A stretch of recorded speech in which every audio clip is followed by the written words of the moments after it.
साथियों, 2023 में विधानसभा के कई राज्यों में चुनाव होने वाले हैं और 2024 में लोकसभा के चुनाव होने वाले हैं।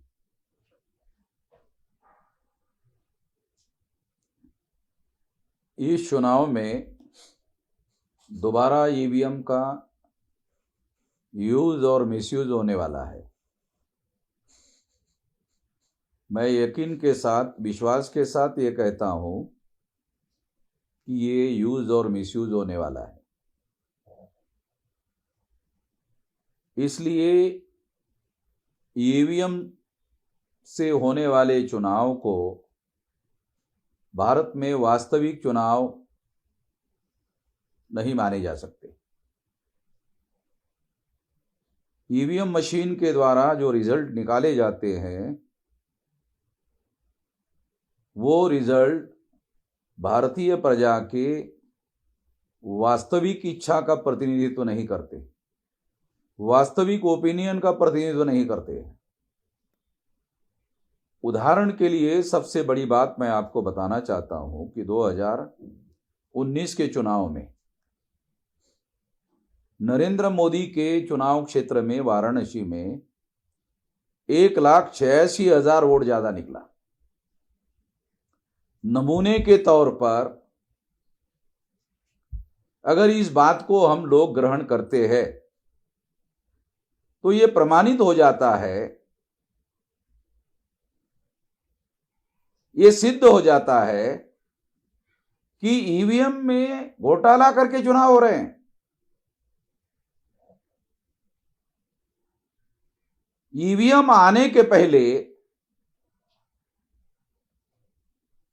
भारत में बाइपोलर सिस्टम अवेलेबल नहीं था, द्विदलीय तंत्र उपस्थित नहीं था। मगर ये द्विदलीय तंत्र जो है वो ईवीएम के द्वारा स्थापित किया गया। वो तंत्र ये है कि 2004-2009 में कांग्रेस ने चुनाव जीता और 2014 और 2019 में बीजेपी ने चुनाव जीता। इसलिए ये बात प्रूव हो जाती है, ये सिद्ध हो जाती है कि ईवीएम की वजह से दो दलीय सिस्टम जो है सामने आ रहा है, जो 2000 तक उपलब्ध नहीं था।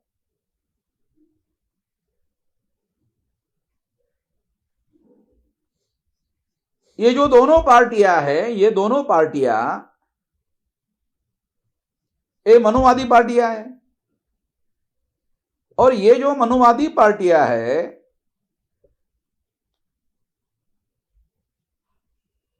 उसके नियंत्रण में है। ये मनुवादी लोगों के नियंत्रण में ये पार्टियां चल रही है, उन्हीं के लोगों के द्वारा ये बनाई हुई पार्टियां हैं। कुछ दिन पहले पार्लियामेंट में अमित शाह ने ये कहा कि हमारे भारतीय जनता पार्टी ने एक ओबीसी के आदमी को देश का प्रधानमंत्री बनाया। 29% ओबीसी के प्रतिनिधि हमारे हैं। यदि 29 मिनिस्टर है, ऐसा वो कहते हैं। अगर ऐसा है, प्रधानमंत्री भी है, 29 मिनिस्टर भी है, प्रतिनिधित्व भी है, प्रतिनिधित्व का क्या मतलब है? अगर वो अपने हक और अधिकार के बारे में बोलने का अधिकार उनको दिया गया, अगर वो बोलते नहीं है तो उनको प्रतिनिधि कैसे कहा जा सकता है? सबूत के तौर पर मैं बताना चाहता हूं कि ओबीसी की जातीय आधारित गिनती का मुद्दा है। अगर मान लो प्रमाणशील न्याय देने का सिद्धांत लागू करना है, लोकतंत्र है, प्रोपोर्शनेट रिप्रेजेंटेशन देने का मामला है, अगर ये मामला सामने आए तो ये तो गिनती करने के बाद ही पता चलेगा। और अगर देश का प्रधानमंत्री ओबीसी का हो और 29 मिनिस्टर ओबीसी के हो और 29% प्रतिनिधित्व भारतीय जनता पार्टी में है और उनको बोलने का ही अधिकार नहीं है, इसको थोड़ी प्रतिनिधित्व माना जाएगा। ये तो केवल संख्या है। संख्या और प्रतिनिधित्व ये दो अलग अलग बातें हैं। बाबा साहब अंबेडकर ने इसे नॉमिनेटेड रिप्रेजेंटेशन कहा। भारतीय जनता पार्टी के जो 29% एमपी है, 29 मिनिस्टर है, ए नॉमिनेटेड है। एंड दोज हु नॉमिनेट, जिन्होंने उनको नॉमिनेट किया उनका पावर है, मनुवादी लोगों का पावर है, इसलिए उनकी संख्या है। और फिर भी उनको बोलने, इस वजह से उनको बोलने नहीं दिया जाता। जब बोलने नहीं दिया जाता तो क्या मतलब है? तो मैं ये कहना चाहता हूं कि नॉमिनेटेड रिप्रेजेंटेशन, पहले से ही नॉमिनेटेड रिप्रेजेंटेशन था। ईवीएम मशीन के द्वारा वोटों की चोरी करने का कार्यक्रम शुरू किया गया। ईवीएम मशीन के द्वारा पहले से निर्धारित कर दिया जाता है किसको चुनना है, किसको नहीं चुनना है। ईवीएम मशीन के द्वारा पार्टी को टारगेट किया जा सकता है, इंडिविजुअल को टारगेट किया जा सकता है और टारगेट करके चुनाव में जितवाया और हरवाया जा सकता है। और ऐसे बहुत सारे एविडेंसेस है जिसको आधार बनाकर यह बात कही जा सकती है। इसलिए हम लोगों ने यह निर्णय किया 26 नवंबर को दिल्ली में लाखों लोगों का मोर्चा चुनाव आयोग के ऊपर लेकर जाया जाएगा कि लोकसभा का चुनाव बैलेट पेपर पर होना चाहिए, या